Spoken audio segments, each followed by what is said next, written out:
Hi, welcome to this week's Dear Mickey. I'm Mickey. I'm a realtor at Keller Williams Integrity. This week's question comes from Joanna, and Joanna asks a great question.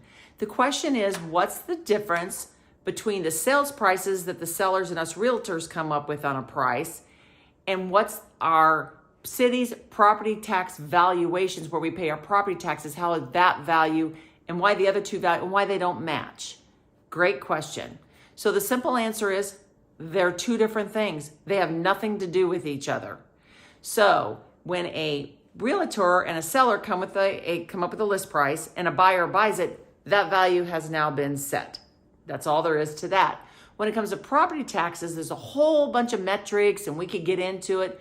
But basically all they're trying to do is collect taxes for our city budget. Now keep in mind they have to follow some rules, that they can't increase it more than a couple percentage points. They go out every 6 years and take a new photo and see how the values of that neighborhood are doing. And so they kind of have this metrics. And the way to think of that metrics is as if you were to get into a car wreck.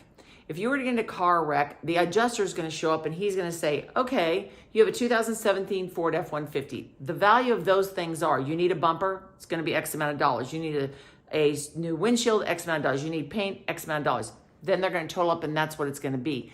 And actually they use the same algorithms in insurance as they do here for property taxes. So they kind of create a general thing, what a bedroom and a bathroom and all those things are worth, and they total up to make your price. Then they also look to see, yes, values were going up because we realtors do share our information with them.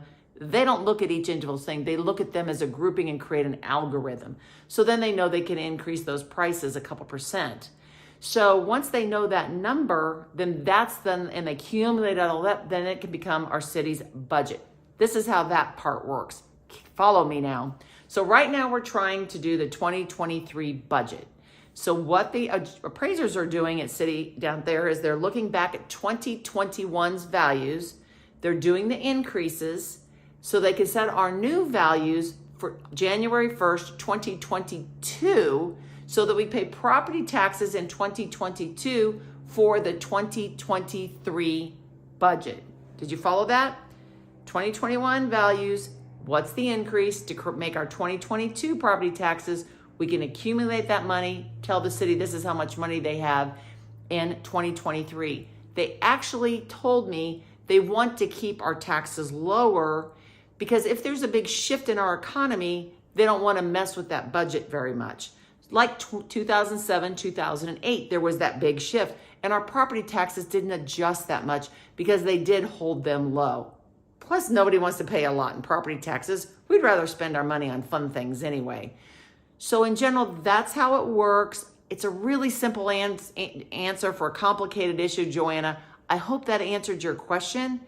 And anybody else that has questions, stay till the end of the video. I'll have some links where you can send me questions for my next Dear Mickey.